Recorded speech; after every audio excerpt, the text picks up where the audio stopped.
Hello friend, अगर तुम एक कट्टर हिंदू हो तो इस वीडियो को पूरा देखें। आज हम बात करने वाले हैं भारत के महान शासक छत्रपति शिवाजी महाराज के बारे में। काश एक देश जहां पर हिंदुओं का घर था वहां पर पूरी तरह मुस्लिम और पुर्तगालियों का कब्जा हो गया था। दक्कन के सुल्तान ने अपनी फौज में एक मराठा नियुक्त किया जिनका नाम था शाहजी भोंसले। 19 फरवरी 1630 को उनके घर एक बच्चे का जन्म हुआ जो बाद में शिवाजी महाराज के नाम से जाने गए। किसे पता था कि एक ऐसा बच्चा जिनके पिताजी मुस्लिम फौज में सेनापति हैं, उनके सामने सभी मुस्लिम शासक अपने घुटने टेक देंगे। काश शिवाजी महाराज का जन्म शिवनेरी दुर्ग में हुआ। स्थानीय देवी शिवाय के नाम पर उनका नामकरण हुआ जो बाद में आगे चलकर छत्रपति शिवाजी महाराज के नाम से विश्वविख्यात हुए। शिवाजी महाराज का पालन उनकी माता जीजाबाई और गुरु दादू जी ने किया। साल 1946 में इन्होंने किसानों की मदद से अपनी सेना का निर्माण किया। छत्रपति शिवाजी महाराज अच्छी तरह जानते थे कि किसी भी साम्राज्य को स्थापित करने के लिए किलों का होना अति आवश्यक है।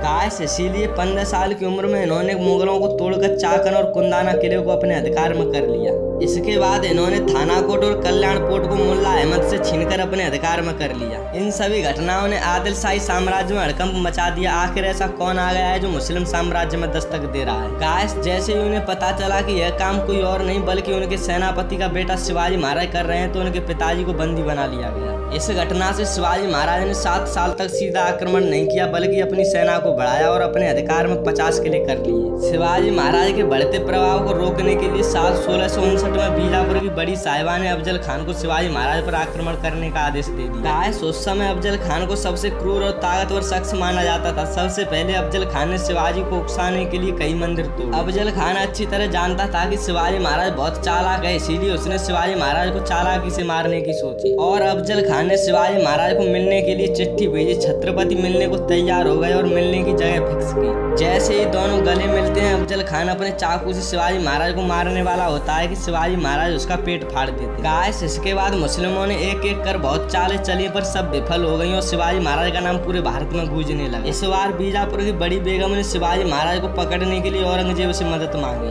औरंगजेब ने अपने मामा शाइस्ता खान को 1.5 लाख सेना के साथ युद्ध करने के लिए भेजा। शाइस्ता खान ने पुणे पर कब्जा कर लिया और शिवाजी महाराज के निवास स्थान लाल महल में अपना बसेरा डाल दिया। इसके बाद शिवाजी महाराज ने अपने 400 साथियों के साथ पुणे में प्रवेश कर गए और रात के समय सीधे शाइस्ता खान पर आक्रमण कर दिया। यह देख शाइस्ता खान अपनी जान बचा खिड़की से कूदने लगा पर शिवाजी महाराज की तलवार के बार से उसकी 4 उंगली कट गई। काश अब तक शिवाजी महाराज का साम्राज्य विस्तार बहुत हो गया। शिवाजी महाराज ने 1664 तक कई मुगल सल्तनत को उखाड़ फेंका। इन घटनाओं से औरंगजेब आग बबूला हो गया और मिर्जा राजा जयसिंह को 1.5 लाख सेना के साथ भेज देता है। इस युद्ध में शिवाजी महाराज की हार हो जाती है।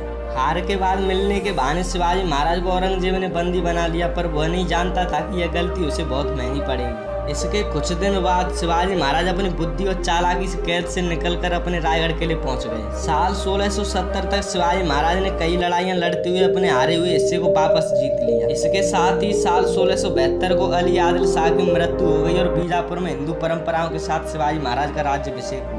शिवाजी महाराज मराठाओं के राजा बने। कई सदियों के बाद हिंदू रीति रिवाजों, तिलक और वेदों के उच्चारण के बीच किसी राजा का राज्याभिषेक हुआ। छत्रपति शिवाजी महाराज उस समय इकलौते ऐसे राजा थे जिन्होंने कभी धर्म के नाम पर पक्षपात नहीं किया। यहाँ तक कि उनके अंगरक्षक भी कई मुस्लिम थे। गोरिल्ला युद्ध, किलों का उपयोग और नौसेना का निर्माण भारत में पहली बार शिवाजी महाराज ने कराया, इसीलिए इन्हें फादर ऑफ नेवी के नाम से जाना जाता है।